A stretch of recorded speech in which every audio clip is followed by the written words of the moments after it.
안녕하세요. 저는 이제 막 결혼을 한 30대 초반의 여자입니다.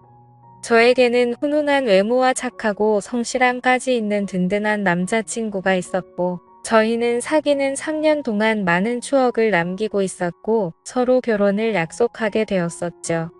그래서 결혼 날짜를 잡고 상견례까지 준비를 하게 되었습니다.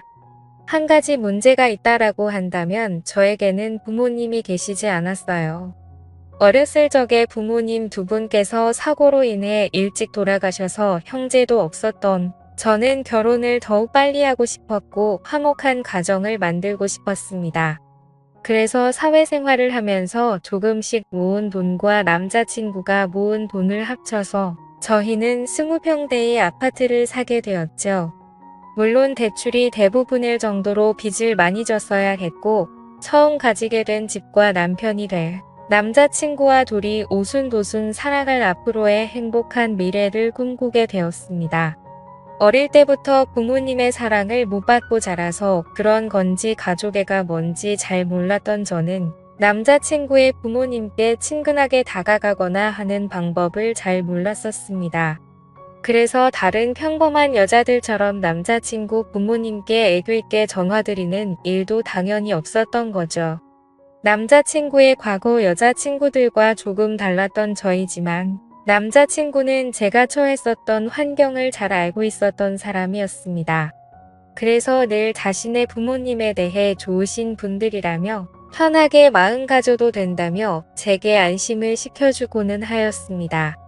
아무튼 그렇게 시간이 흘렀고 약속된 상견례 날이 다가왔습니다. 정말이지 남편이 될 남자친구의 부모님 앞에서 혹여나 실수라도 할까봐 제 가슴이 계속 콩닥콩닥 거렸습니다.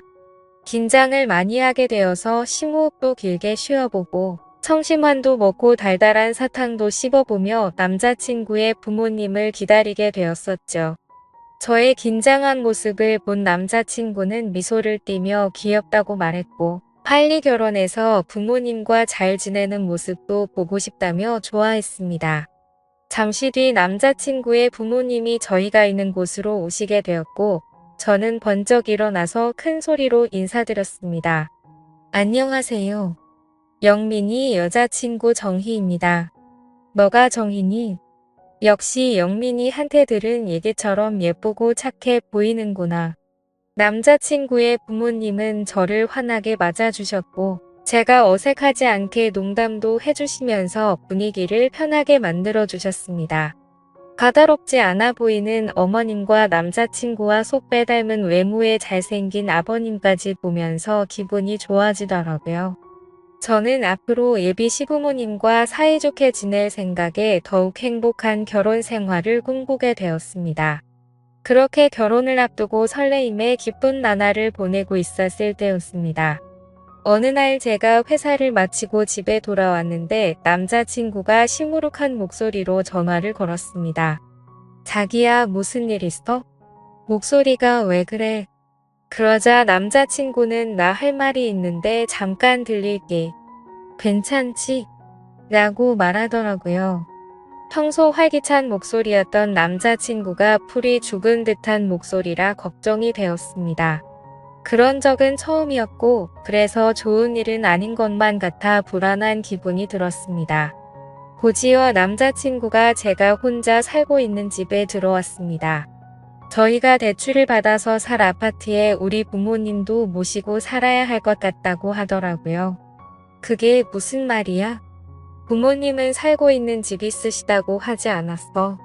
사실은 아버지가 예전에 사업하시다가 빚이 생겼었는데 금액이 점점 커져버려서 집을 내놓으셔야 된다고 하셔. 미안해, 정희야. 사실 남자친구 목소리를 듣고 이별을 고하는 건 아닐지 너무 걱정했었는데 그건 아니어서 뭐든지 다 괜찮다고 생각이 들더라고요. 하지만 그럼에도 불구하고 솔직한 마음으로는 남자친구의 말을 듣고 당황하긴 했지만 애써 괜찮게 생각하려고 했습니다. 남자친구의 마음도 이해가 가고 시부모님들이 안쓰럽게 느껴지기도 했고 어렸을 때부터 부모님이 일찍 돌아가셔서 부모님의 품이 늘 그리웠던 저였던지라 시부모님과의 동거에 대한 설레임도 생기게 되었습니다. 그래서 대답했죠. 응, 그래, 괜찮아. 시부모님들 좋으신 분들 같고 같이 살다 보면 편해지고 즐거운 날도 많겠지. 그러자 남자친구는 이해해줘서 정말 고맙다면서 최대한 빨리 독립을 할 수 있게 자신이 노력하겠다며 평생 행복하게 해준다고 말하더군요. 그렇게 이후 계절이 바뀌었고 저와 남자친구는 예정대로 결혼식을 올리게 되었습니다. 신혼여행을 다녀오고 시부모님과 함께 살 아파트도 들어가게 되었습니다. 제가 이사를 온 아파트는 방이 3개였지만 큰 평수가 아니라서 그런지 화장실은 하나인 집이었었죠. 그래서 조금 불편할 거라고 생각했지만 서로 순서를 지켜가며 볼일을 보니 금세 적응이 되어 가더라고요. 저는 남편보다 2시간 정도 퇴근이 빨랐었고 제조업 공장에 다니시는 시어머니는 남편과 비슷하게 퇴근을 하시고는 했습니다.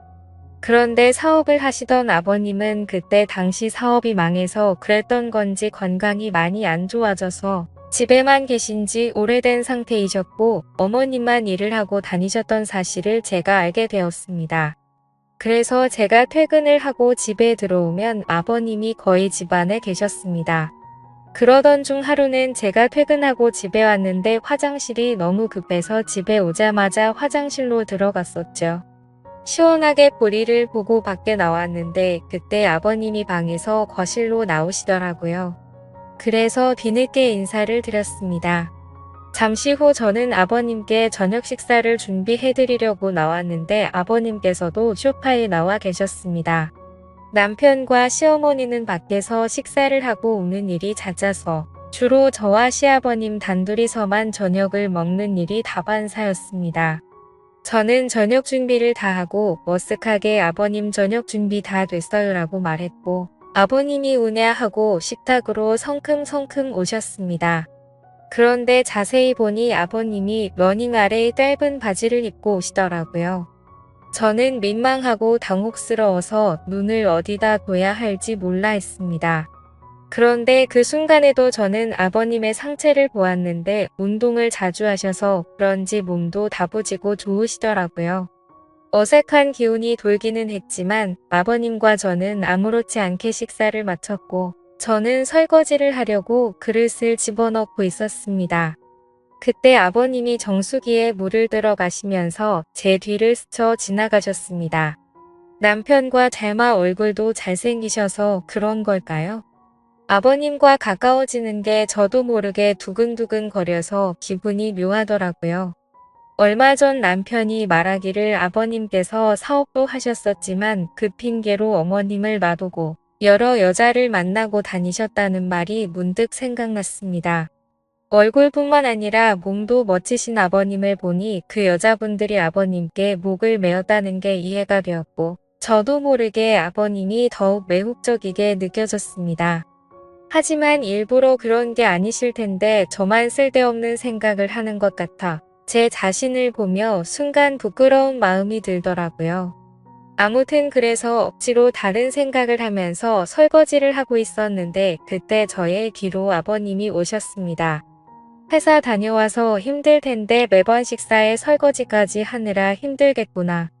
오늘은 내가 도와줄게 하고 본인이 설거지를 하신다고 말하셨습니다. 저는 괜찮다 하며 돌아서서 설거지를 하려고 하는데 자꾸 가까워지니까 기분이 묘해졌습니다. 순간 저희 둘은 눈이 마주쳤고 정적이 흐른 후 말도 안 되는 실수를 저지르고야 말았죠. 아버님은 다부진 몸처럼 과격한 남자였습니다. 정말 누가 봐도 욕을 할 거란 걸 잘 알지만 정신이 나갔던 건지 그 순간만큼 마음이 이끄는 대로 사고를 치고야 말았습니다. 폭풍 같은 시간이 지나가고 서로가 민망해져서 평소 때처럼 각자의 방으로 들어가 버렸습니다. 다음 날 아버님이 제 눈을 잘 마주치지 않으시더라고요. 저도 다음 날 머쓱한 표정으로 아버님과 인사를 나누게 되었죠. 앞으로 둘이 있어야 하는 시간이 많은데 저희 둘은 어떻게 되는 걸까요? 남편과 시어머님에게 죄를 짓는 기분에 머리로는 안 된다고 하지만 마음은 요동치는 게 정말 머리가 복잡하네요. 저는 어떻게 해야 될까요?